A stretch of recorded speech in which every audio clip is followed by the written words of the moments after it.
Ben, je trouve ça bien que Marvel s'engage et fasse des campagnes de prévention, parce que le seul truc de lisible dans le logo d'Ant-Man 3 Quantumania, c'est « S'il vous plaît, ne vous droguez surtout pas sur votre lieu de travail ». Ou alors le graphiste est un déviant, j'en sais rien. Hein. Bon, je vous prie d'excuser ma voix un petit peu éraillée parce que j'ai beaucoup gueulé à la Geek Family, dont c'était la première édition le week-end dernier à Saint-Cana, une première édition réussie, et je remercie tous ceux qui sont venus assister à ma conférence, mes deux quiz, la battle de dessin Bessadi Valani que j'ai animée, qui était sanglante comme on les aime. Hein. Le prochain rendez-vous pour moi, c'est dans 2 semaines à domicile, hein, le Hero Festival à Marseille, hein, où j'aurai l'honneur d'avoir mon petit espace et de pouvoir inviter Améziane qui a dessiné le Big Black Stand at Attica, qui m'a beaucoup plu, donc ça va être un plaisir de le rencontrer. Il y aura une petite conférence sur son œuvre et pas que avec lui, et il y aura évidemment mes homeboys, les Marseillais, hein, Bruno Bessadi, Richard Di Martino. Le premier on lui doit Badass, Zorn et Dirna, Amazing Grace et bientôt L'Ogre Lion, la future dinguerie. Le second dans ses sorties récentes, il y a Eddie Langoisse et les métalleux, My Father is Rich sur Instagram. Il a fait aussi la petite Cléo chez Bambou, donc il me tarde vraiment de les avoir. Et on a un quatrième invité dont je peux pas vous parler pour le moment parce que rien n'est confirmé. En attendant, vous êtes dans l'émission qui fait le tour de l'actu de l'industrie du comic book et de tous ses dérivés. C'est le 320e JT Comics et moi je vous souhaite d'être aussi heureux que tous ces cosplayers qui pensaient faire une photo absolument normale à la Comic Con de Londres ce week-end, jusqu'à ce que l'acteur Tom Hiddleston vienne les photobomber en courant comme Jean-Marc Morandini qui a reniflé du buzz, ou un jeune adolescent à qui il pourrait faire lever sa cravate. Attention, le petit oiseau va sortir, à longue vie à Tom Hiddleston, et sans plus attendre, il est temps pour nous, sans varier, de passer aux news de la semaine. Halloween! C'est la news insolite de la semaine, mais pendant que certains s'acharnent à faire du mal à des citrouilles en toute beauté, comme cet artiste qui a sculpté une version encore plus détaillée du costume du prochain Batman de Pattinson qu'on a pu voir sur n'importe quel trailer ou poster jusqu'ici, le point positif étant que la citrouille devient par balle en toute logique, et bien pendant ce temps d'autres font des décorations d'Halloween, font peur à leur insu, comme cet homme que son concierge a dérangé en plein milieu de la nuit pour lui dire que les secours et la police étaient en train de monter. En fait, ils avaient été appelés par des gens qui ont vu à sa fenêtre un corps un petit peu lumineux, statique. Ça faisait penser à quelqu'un qui se serait ôté la vie par pendaison, sauf qu'en réalité, il s'agissait d'une statue grandeur nature d'Iron Man avec des fonctions lumineuses, un beau bébé de plus de 16 000 € quand même, et donc ce qui s'est passé, c'est que ça a changé l'ambiance de la soirée. Tous les flics, tous les pompiers se sont mis à faire des selfies avec. Après tout, maintenant que le proprio était réveillé, pourquoi pas? Et c'est à ça qu'on comprend qu'une Batcave, c'est certes un petit peu plus humide, ça sent la merde de chauves-souris. D'ailleurs, les chauves-souris qui n'ont pas intérêt à faire pipi en dormant, je viens d'y penser comme ça. Mais au moins, ça a son petit atout discrétion. Sony pleure. Ce n'est pas le nouvel album d'un jeune rappeur qui s'appellerait Sony, qui serait soit fan de Claude, soit fan de Gad, mais bel et bien l'histoire complètement folle derrière, à l'un des arrangements les plus insolites de l'histoire du cinéma, celui qui a permis la garde partagée entre Sony et Marvel pour le personnage de Spider-Man, qui a été annoncé en 2015, qui s'est concrétisé en premier dans le film Captain America Civil War. Spider-Man qui est l'un des personnages de la pop culture, l'un des super-héros les plus fameux, les plus célèbres et les plus populaires de tous les temps, notamment parce qu'il a été créé par Stan Lee, Jack Kirby, Steve Ditko, à une époque où ils ont littéralement cassé la BD en la révolutionnant, en faisant un personnage humain, et d'ailleurs c'est pour ça qu'il a cette longévité et qu'il est toujours aussi attachant, c'est parce qu'on s'attache avant tout à l'alter ego, à Peter Parker, qui transpire même lorsqu'il a son costume, au propre et au figuré. Donc quand Amy Pascal, la boss des studios Sony, invite Kevin Feige, le boss des studios Marvel, dans ce qu'elle pense être un déjeuner pour qu'il l'aide à remettre sur pattes la franchise qui a un petit peu du plomb dans l'aile, la seconde trilogie The Amazing Spider-Man, et préparer le 3e opus, eh bien elle manque d'avaler son sandwich de travers lorsque Kevin Feige se met en mode El Negociator et qui lui dit qu'il ne peut pas faire les choses à moitié, qu'il faudrait que Sony laisse Marvel s'occuper totalement du prochain Spider-Man, mais qu'il garderait les droits, l'argent et tout ça. C'était vraiment à propos de récupérer le contrôle créatif. Il compare ça à DC et Christopher Nolan. Il dit que quand un studio se débrouille plutôt bien, eh bien pourquoi ne pas faire appel à ce studio pour faire le prochain film. Alors là, l'ambiance elle a radicalement changé, comme quand tu découvres que ton date Tinder du soir c'est Marc Dutroux qui veut te faire un tour de camionnette. Elle dit s'être mise à pleurer de colère, lui avoir balancé son sandwich dans la figure et lui avoir intimé l'ordre de dégager de son bureau. Et puis elle a dû réfléchir, regarder les courbes dégringolantes du box-office des 5 Spider-Man de Sony, et puis elle s'est dit que bon, tout comme elle, Kevin Feige était un amoureux du personnage et qu'il voulait le meilleur pour le personnage, et donc elle l'a rappelé, et donc elle l'a laissé faire, hein, cette Iron Spider, dont le 3e opus sortira dès le mois de décembre et dont la promo bat son plein, hein, même pas les éternels sont sortis qui sont déjà à fond, on va avoir un trailer dans la semaine, et puis il fait la très jolie couverture du magazine Empire, dans lequel les interviews sont effectivement un petit peu creuses, hein, de la promo, des promesses, mais on ne sait pas s'ils seront à la hauteur, hein, croire que c'est Anne Hidalgo qui a fait leur communication. En attendant, on sait depuis 2019 que cet arrangement entre Sony et Marvel est devenu un petit peu caduque, a été revu et corrigé, et que on nous promet que ce dernier opus de la nouvelle trilogie du MCU du Spider-Man, hein, sent la fin d'une ère, la fin d'une franchise. Donc on peut se demander si Marvel va réussir à garder une forme de contrôle sur cette araignée, ou si Sony va totalement la récupérer, hein, pour son propre univers, avec Venom, avec tout le monde, hein, une araignée qui a quand même une petite senteur, hein, Stark Strange. Héroïsme. J'ai adoré lire l'interview de Nia DaCosta, la réalisatrice du prochain Captain Marvel, hein, The Marvels, dans laquelle on comprend qu'elle a bien réfléchi à la dramaturgie, au voyage du héros, à l'essence même de l'héroïsme, et dans laquelle on peut lire qu'elle pense qu'on pourrait mettre toute la faute sur Captain America dans Avengers Infinity War, hein, si Thanos gagne, qui a refusé le sacrifice de Vision, qui en détruisant la pierre de l'esprit aurait pu mettre un terme, selon elle, définitif, hein, au plan du seul vilain qui a un menton en forme de Charlotte. Alors c'est vrai qu'on pourrait discuter du rapport de Steve Rogers au sacrifice, on sait que lui il n'hésite pas, on l'a déjà vu sauter sur une grenade, hein, mais il préfère, et c'est un petit peu paradoxal, hein, que T'Challa accepte de sacrifier, hein, des centaines de soldats wakandais, peut-être un petit peu par excès de confiance parce qu'il pensait qu'il pouvait gagner, hein, plutôt que de sacrifier la vie d'un robot, hein, tout aussi conscient qu'il l'était, hein. Donc est-ce que c'est parce que dans cette forme de sacrifice il y avait peut-être une intention un peu suicidaire, et que le suicide est plus mal vu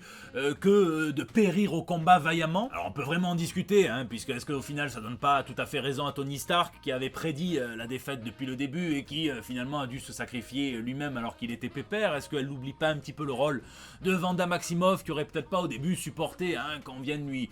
tuer son amoureux, hein, la preuve qu'il ne faut jamais qu'une entreprise mélange l'intelligence artificielle et les sex toys, hein? Est-ce qu'au final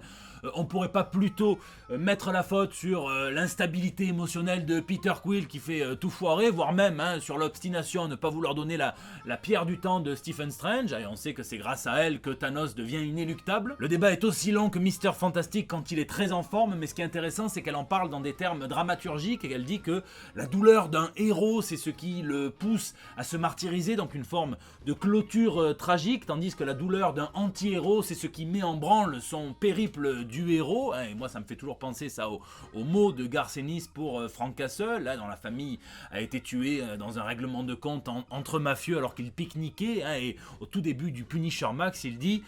il détestait, en parlant de ce mec avec qui il voulait régler ses comptes, il détestait tellement ce vieillard qu'ils l'ont décimé à travers ma famille. Elle ajoute que pour elle un super-héros par essence, Batman, Superman et tout ça, c'est quelqu'un qui fait de son mieux avec les outils, les ressources et les informations dont il dispose à l'instant T, mais que ça reste très complexe puisque ce sont simplement des justiciers qui, la plupart du temps quand ils interviennent, personne ne leur a demandé de le faire. Et elle achève sur la douleur en disant que le pouvoir d'un héros n'est jamais que égal à sa douleur, hein. Et elle prend l'exemple d'un type comme Magneto, elle dit que pour lui sa vie affective aura toujours le dessus sur son pouvoir réel. Elle a une vision très terre à terre, très humaniste, très réaliste des super-héros, et donc ça rend encore plus intéressant son traitement d'une Captain Marvel qui pour l'instant, hein, j'ai pas vu les Éternels, est l'héroïne la plus puissante de l'univers cinématographique Marvel. Donc je vous laisse me dire dans les commentaires ce que vous pensez de ce débat. Espoir et regret. Et dans le reste de l'actu ciné, on l'a vu s'aventurer en Égypte à la recherche d'une momie, on l'a vu devenir le roi de la jungle, il n'est pas étranger à l'univers d'ici puisqu'il joue dans la série Doom Patrol, et bien il va consolider sa position dans le DCU, hein, puisque Brendan Fraser va jouer l'antagoniste dans le film Batgirl, hein, qui reprendra en plus J.K. Simmons entre autres, hein, et apparemment la rumeur dit que ça serait Firefly, pyrovole, un pyromane, un petit peu kleptomane, cambrioleur, un mec qui est très intéressant puisque il est assez tragique, hein, un enfant dont les parents ont abusé de lui et qui est détraqué au point que plus personne ne voulait l'adopter, et qui forcément porte les stigmates et devient part en couille. Ouais, je suis pas EduxP, hein. Et puis Marvel m'a beaucoup fait rigoler quand j'ai vu que la série She-Hulk pourrait donner suite à un projet intitulé World War Hulk, hein. Alors vraiment vous me prenez pas, il me tarde beaucoup de voir la série She-Hulk, mais si il transforme World War Hulk en une bagarre entre deux cousins peut-être l'Abomination et allez, une surprise rouge ou bleue, enfin on verra, hein, sortie de leur chapeau, eh bien ça risque vraiment de souffrir la comparaison avec les comics, encore plus que Captain America Civil War. Pareil pour la série Hawkeye qui me tarde de voir, mais vraiment on sent que pour leur poster, tout l'aspect graphique, ils surfent sur le style de David Aja comme s'il s'appelait David Longboard, hein, ce qui est un petit peu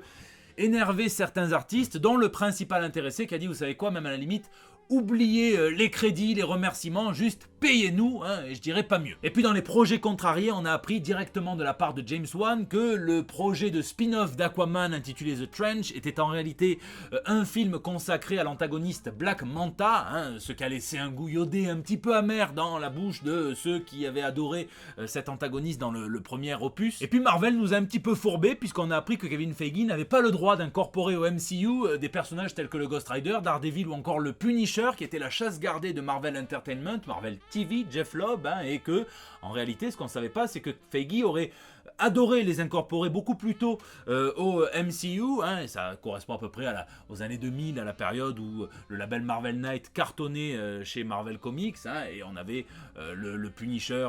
d'Ennis, de Dillon, ou encore hein, de Robertson, et de La Rosa et tout ça, et on avait aussi le Daredevil de Alex Malev et de Brian Michael Bendis, donc ça cartonnait, et en réalité, bon... Je sais pas si on doit être dégoûté ou pas, puisqu'on a quand même eu des très bonnes séries sur Netflix, c'est un peu inégal, mais quand même. En attendant, je suis très content qu'ils disposent désormais du moyen de tous les incorporer, qu'ils réfléchissent à la meilleure manière de le faire.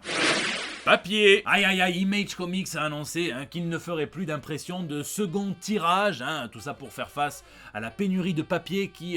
touche à l'ensemble de l'industrie du livre. Ça permet aussi en faisant cette annonce de gonfler les commandes en premier lieu, donc ils sont toujours gagnants, mais en même temps on a appris qu'ils allaient imprimer des versions cartonnées du magazine de l'anthologie d'horreur dirigée par James Tynion de Force, Razor Blades, et alors ça m'a un petit peu fait mal au cul parce que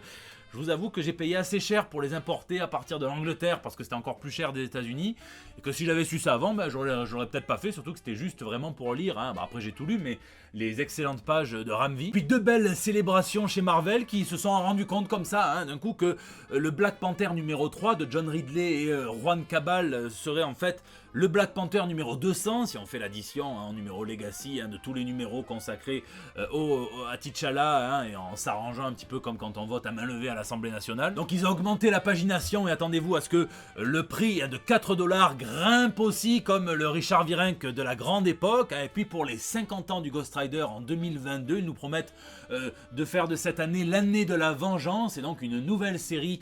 sur l'esprit de la vengeance, les esprits de la vengeance, avec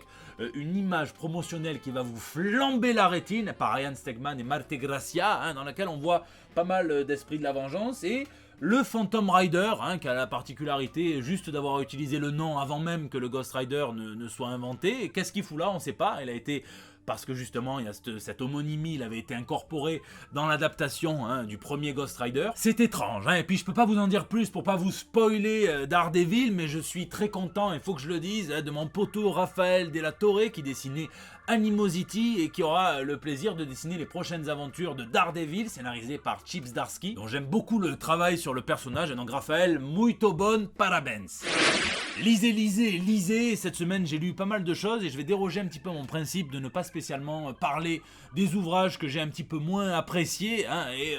3 Jokers, j'ai pas compris la blague, voilà, j'ai été déçu, vous avez été plusieurs à me demander ce que j'en avais pensé, donc bon. Alors attention, je pense que ça peut être une très très bonne lecture pour les novices ou les très nostalgiques qui veulent soit se mettre au parfum, soit se reprendre une dose de quelque chose que tous les lecteurs les plus vieux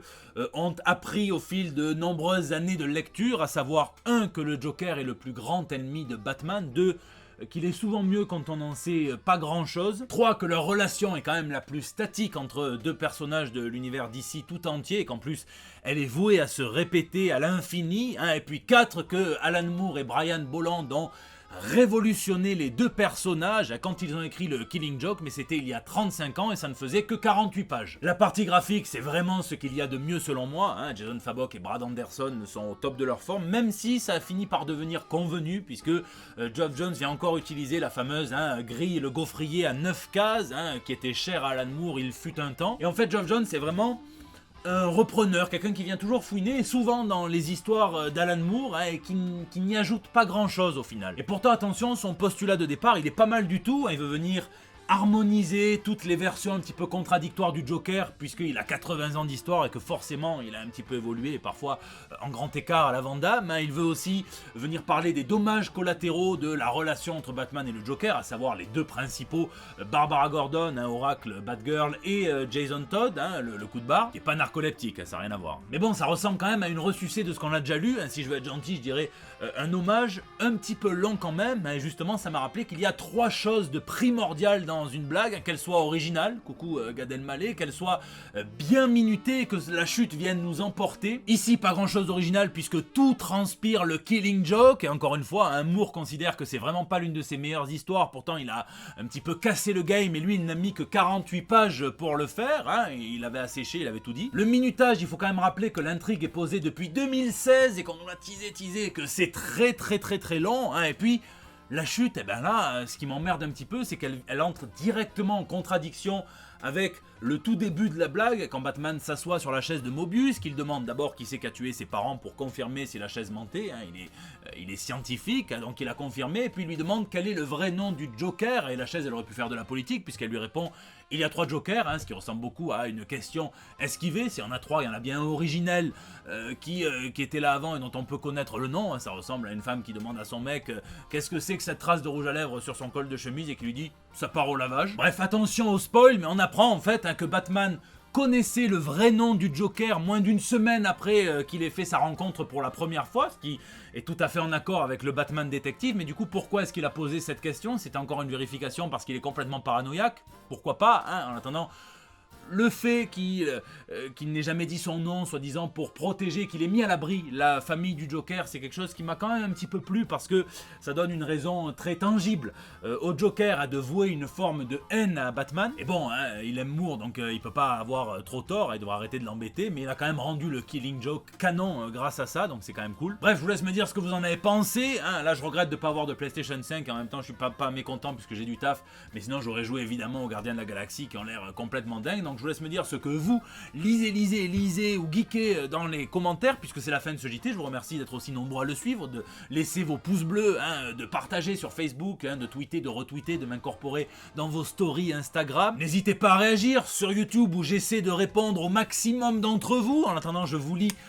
tous, ou bien sur les réseaux sociaux, vous me laissez aussi vos petits messages pour El Bando del Pueblo, votre espace de liberté. Je vous fais des bisous, et puis je vous donne rendez-vous la semaine prochaine pour des nouvelles toutes fraîches. Alec Baldwin qui tue Alina Hutchins sur un plateau de tournage d'un western en 2021, je ne comprends pas comment ça peut arriver. Tout est faux à Hollywood, parfois même les acteurs, donc pourquoi ramener des vrais flingues? Même dans le porno, parfois ça décharge des fausses munitions, c'est dire.